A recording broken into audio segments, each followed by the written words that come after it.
Hey everyone, thanks for tuning in. Today, at long last, I'm going to be taking a look at this, the Transformers Bumblebee Premium Collector Series figure from Threezero. Let's see how it turned out. Greetings. Please log in. Username authorized. All right, first up, as always, is the packaging, and this is kind of cool. I really love what they've got going on here with the artwork. I'm not versed enough in the language of package design to be able to describe what we have going on here, but I just really like this silhouette going on of Bumblebee's head with this sort of linear artwork that just kind of draws you towards this image of the figure. I'm assuming it's the figure because, as we'll see in a minute when we get into the guts of this box, this figure looks remarkable and it does some pretty remarkable things. But everything about this is evocative of the film if you've seen it. The same kind of stuff goes on as you rotate it around to this side. You can see Bumblebee pulling his best Judd Nelson. Coming around the back, we got the Autobots logo, as well as some of the usual suspects, legalese, and oh, here's some more cautionary stuff on the side, as well as that's clearly some artwork of the figure itself. There's a little bit more to this. This actually slides up and over. And so then you've got that off to the side. You can see that there's a plastic belt wrapped around this thing to keep the styrofoam packaging from opening up, and that's kind of a welcome addition. You've got your Autobots logo, some sort of a recessed Bumblebee logo stuff going on here and there and all over the place. It's just Bumblebee, Bumblebee, Bumblebee all the time. But that's enough of that. Let's drop this thing onto the table, get into the guts of it, and see how it looks. All right, everyone, here he is, the Transformers Bumblebee Premium Scale figure from Threezero. Wow, and it comes with a whole lot of stuff. It also came with a whole lot of foam and everything between all these individual little parts. I mean, just look at this. The headlight parts on him move, so you can position those where you need them to be. All this stuff here moves, this moves, this moves. It's very much a much larger scale version of what we saw in the DLX format, which I have around here somewhere, and I'm going to throw him into the mix. Over here we've got his battle helmet, we've got a battle blade, we've got a cannon that also has a battery compartment in it, so that thing's going to light up. These things are going to light up, which the DLX series did not do. Of course, the lights are going to light up, not only red but green. I'm sorry, not only blue but red, one of those. And we've got here the open doors, the open doors when he has them spread, as well as the folded doors where they're going to be relaxing up against his back. Not quite sure what these are, but these are for different facial expressions. That's unique to this figure. Can't wait to explore that option. But what I really want to talk about is this paint. Look at how gorgeous it is. I mean, they've really taken this to the next level with this figure, far beyond what we got to see with the DLX. But you expect that when your scale gets larger, that you have the freedom to get that much more detailed, a little bit more intricate with your paints. Not all collectibles companies accomplish that, but Threezero has pulled it off here in spades. I'll probably talk more about that as the video progresses. For now, I've got to get some batteries in this thing, so let me just show you how that's going to be done. All right, here he is, Bumblebee out of his box, ready to go, ready to have his batteries installed. Now, I found out after I opened this thing that batteries aren't included, so I had to step out and buy some of my own. The recommended batteries that they mention in the packaging are AG13. I did a little bit of Googling and found out that the 357s are a perfect match for this, allegedly. We'll find out after we get them open. So now, for now, I'm just going to show you how to get the batteries into the head. I'm going to pop these open really quick. Now, the whole figure itself, to fully outfit it with batteries, is going to take 10 of these batteries. I have 9 here, but I do have a couple more packages. So let's just go ahead and, actually, to be honest, I actually don't know which way is the proper way that these go in. So I'm just going to guess that that's positive and that's negative. Just throw that in there and see what happens. And hopefully nothing explodes. Or, you know, hopefully we don't wind up having an evil Bumblebee. Once you get this on, you can press that all the way down. There we go. Got red, we got blue. I hope that's showing up. And off. little button there. The Autobot logo is in fact the button. There's a satisfying click when you press it. Look how just gradually it fades into the colors. That's a nice touch. Reminiscent of the figure, of the character itself in the film. I dig that a lot. All right, so that's cool. I'm just gonna go ahead and do the batteries in the gun as well. Okay, so it looks like the way that this works is that this has to pop out.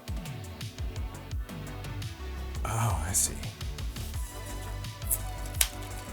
Okay, so for the arm cannon, you just have to pop the bicep off.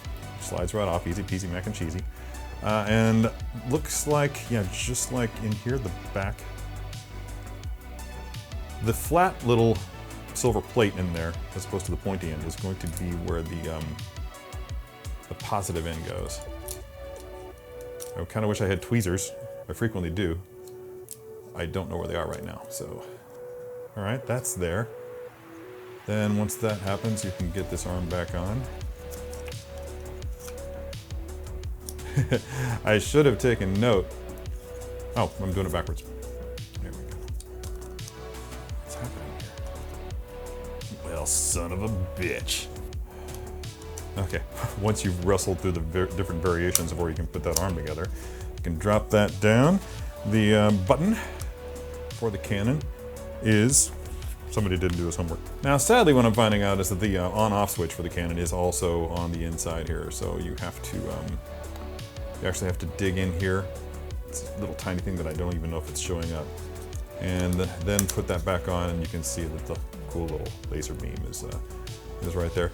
Again, I don't know how often I'm gonna have this on, only for photography, so just to make sure that that battery lasts, I'm gonna go ahead and turn that off for now. And put that thing back together.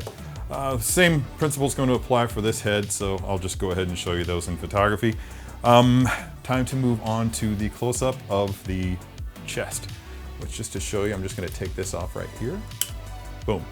That comes off pretty easy. Let's get 2 more batteries out. It looks like the positive, side is going to go up. Nope. So I'm just going to slide this in here. Slide this one in over here. Well, that is a tight squeeze right there, man. Again, if you have tweezers or maybe some pliers to grip it, that might benefit you. There we go. And the switch is right here. Look at that, nice and bright. Very cool. And then it's just a simple matter of popping that back on, that being the keyhole, that being the key, a little bit of a ball joint there. Yeah. And I think, let me see, it's going to be very difficult to do this, to turn this on and off without actually going in there and popping it off first. But I think it can be done. You may need some sort of a tool. Let's see this guy. There he is. That double jointed thing in there. It's kind of tight. Could be tighter. Anyway, so that's how the batteries go in. And let's just see what he can do for a posing session. All right, everyone, here he is, Bumblebee. Wow.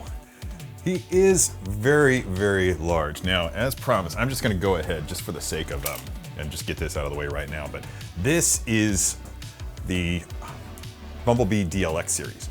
So as you can see, it's about twice the height of this original release, which is probably, in my estimation, one of the best figures of that year, and still stands on its own as just pretty much a perfect figure overall.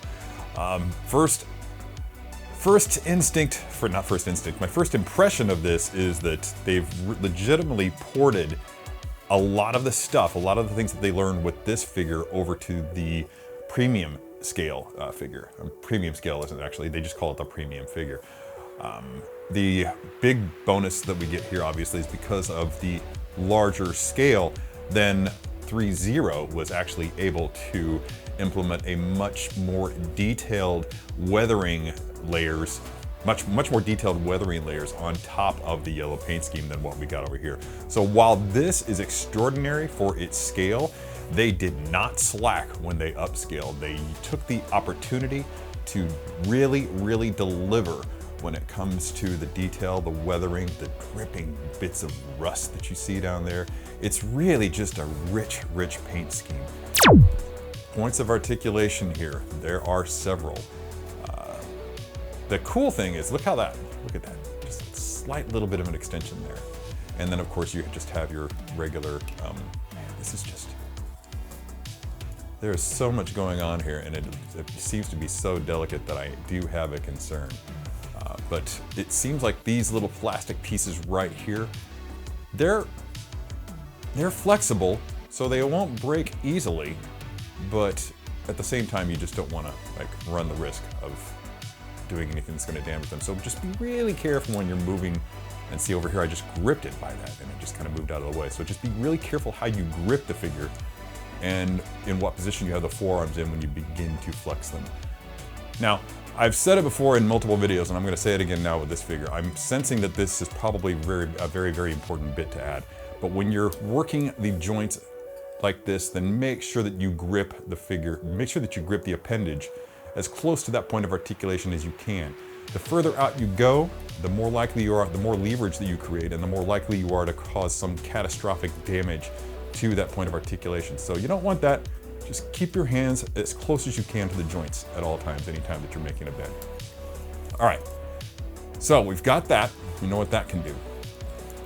Check this out. These little guys move out of the way. So that's cool. We can do some really awesome stuff with this. And checking the knee. I don't always do this test, but since I don't know this figure that well, see how that was? See how I started to bend there and it just kind of rubbed up against that?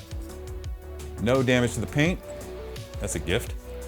So I'm just gonna go ahead and get this knee bend going. Look at that, look at that. You know what this is? This is a testimony to the quality of the design of Bumblebee, the character in the film. The fact that they actually put enough thought and effort into every piece of him that it would make sense. Any time that you saw any sort of movement, it would be believable. They went that extra step in the design for the film, and because they did that, I suspect that Threezero's job was made a lot easier when it came to the design. All they had to do was port over what the film's designers created, and they were just able to make it all work because the design made sense. So anyway, in short, when we're talking about doing the leg bend, anytime that you're going to manipulate any parts of these legs, I think it would behoove you to actually just move these hip pieces out so as to avoid any sort of collision. You might actually be able to do things with these later on that just kind of make any pose more attractive. Other things to note is that like this part down here, that seems to be on a ball joint that swivels any which way, so you can keep that from colliding later on. And of course, one of the things we haven't mentioned yet is each one of these digits is articulated. So, there, pose is done. Whoo-hoo! How to be a poser. All right, now. All right, step 2 of this process. I don't know which, I think that I want to have him doing. I saw a pose, I don't know where it was, of him with his arm cannon, where he's on a knee, Bumblebee's on his knee, and he's like, this is his arm cannon, and he's like cradling it with one arm as he's just on his knee blasting. So I'm trying to decide, I think that this knee needs to be the forward knee. Let's just go ahead and get the basics set up here. Now, speaking of basics, I'm going to use the closed windows because I just buzzed through the Bumblebee film again the other day and looking for a point at which he was actually using his unfolded doors / wings, whatever you want to call them. And for the life of me, I couldn't find it. I couldn't find a single example of that being used. So, what's going on here? So I'm assuming that these are meant to be deployed if you want these guys, if you want to include these doors. You pop that on there and then pop this on there. You can't do that first. Apparently there's probably some sort of concern that you're going to scratch the paint. I don't know why they did it that way. I'm just going to roll with it. Looking at this, yeah, these are just locked into place. Let's see, this doesn't move, so I guess we gotta just slide that in there and then press in to lock it into place on those 2 keys. Same thing over here. Man, that is tight. You can see that they swivel. So at least we have some sort of articulation going on here. I think that that's in. Oh, man.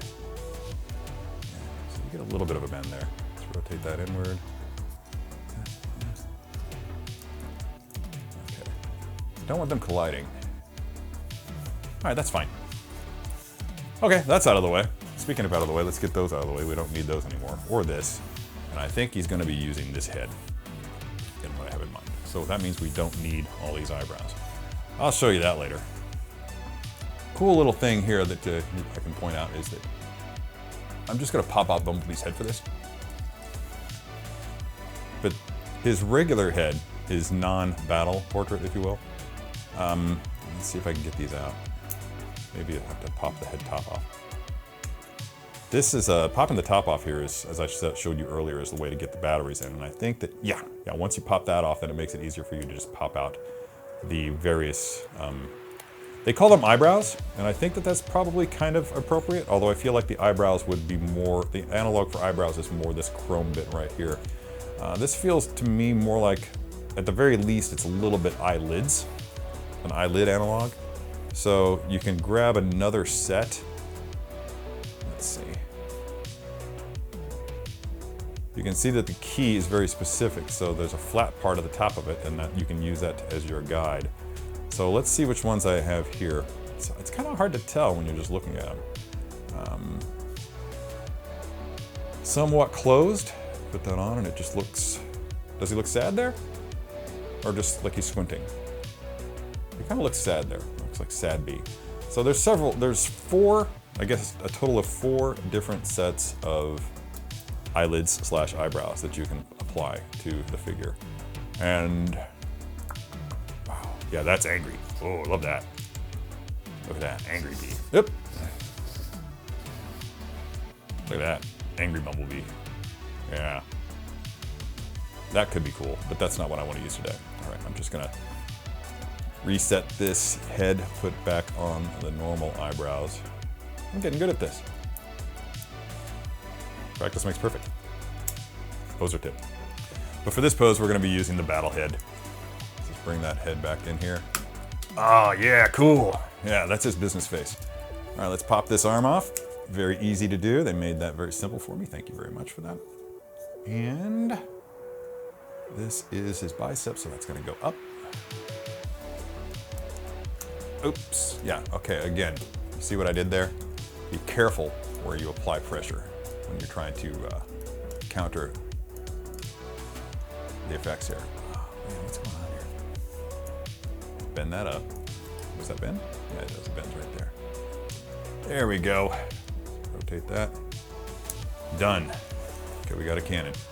Now my concern was that when I saw this pose being done and he was holding his forearm like that, my concern was that that was an indicator that maybe the figure wouldn't be able to support the weight of the cannon. As you can see, that's just not the case. It fully supports the weight of it. Totally thrilled about that, I gotta say. So let's see.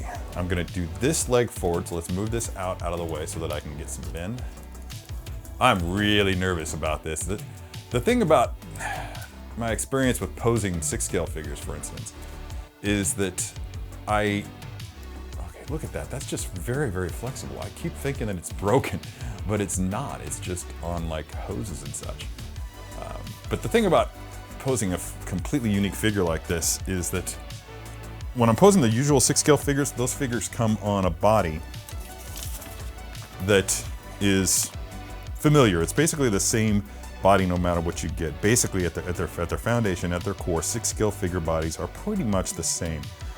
So once you've had a little bit of practice with one of them, then you kind of know how to do it with how to pose all of them. But when you get a unique figure like this Bumblebee figure, you're bringing to bear a truly unique figure. I mean, this is a unique figure body. They're not going to replicate this anywhere else. This is exclusive to this character. So, what am I looking for here? Oh, yeah, I need to know exactly. I'm breaking out the instructions, and as I said before, you can see in the instructions just how much give the legs have. And in this case, it's a lot. Man, still makes me nervous though. Let's bend that one. And then let's bend that knee. Look at that. So, how much?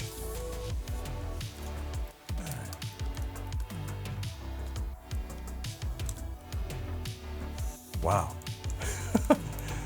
Oh, I don't like to say, I never like to say that a figure can pose itself, but damn, this thing is pretty freaking close.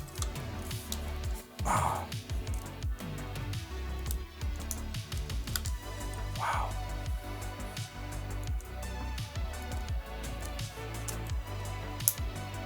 And again, I don't usually like to do this, what I'm about to do here with having the figure straight arm as weapon, but I've got to say that it kind of looks attractive with this Bumblebee. Oh my god. Let's just spin this around. And I think that instead of having him reaching over and cradling it, I kind of like the counterbalance of rotating this arm back and having him flex a little bit and just giving him like that claw effect. Like he's not quite making a fist, he's just like, you know? That's not unattractive. What a great figure, man. Let's see. Yeah, I didn't like the fact that he was leaning over so far there. So let's go ahead and see if I can drop this back down. Trying to get a peek in there and see which direction this can go. There we go. Okay, give me some more clearance there. Bring that up. And not much in the way of torso twist there, I'm afraid. I thought I had more room to play there, but I think that I actually think that this is not unattractive. So for the first pose, yeah, it's pretty darn cool. And then you can just click those lights on, put them in angry eyes mode. And that really freaking sells it. Dudes, this is a great figure. I'm hardly even trying and it just still looks cool. So there it is. There's my Bumblebee action pose. This piece is pretty much perfect. Having said that, I think that if you plan to get it, once it's in your possession, it would behoove you to actually familiarize yourself. Take your time, acquaint yourself with every point of articulation, figure out which parts are meant to be breakaway and which parts are not, and use caution. Again, I've thrown out a couple of different ideas, tips for you to use when manipulating the joints on this. They're pretty much universal across all 6 skill, but definitely bring them to bear when you're working with this Bumblebee. A lot of people are going to ask, Terry, which one do you prefer? Do you prefer the Premier or do you prefer the DLX? I don't know if there's a clear preference. I think a lot of it is going to boil down to the collector's individual needs. Each one of these things is magnificent, but if you really want to go ahead and upgrade and get that superior quality paintwork in your piece, then you're going to have to go the way of the Premium series here. It's just an absolutely magnificent figure. But don't listen to me talk. Let the photos do the talking for me. That's about it. Hope you enjoyed the video, and until next time, be good to your plastic. Hey, did you like that video? Be sure to subscribe by clicking the S icon on your screen, and click that bell icon to be notified whenever a new video is posted. If you'd like more info on the items featured in this video, click the link provided under Product Info. Thanks for watching, and don't forget to let your geek side show.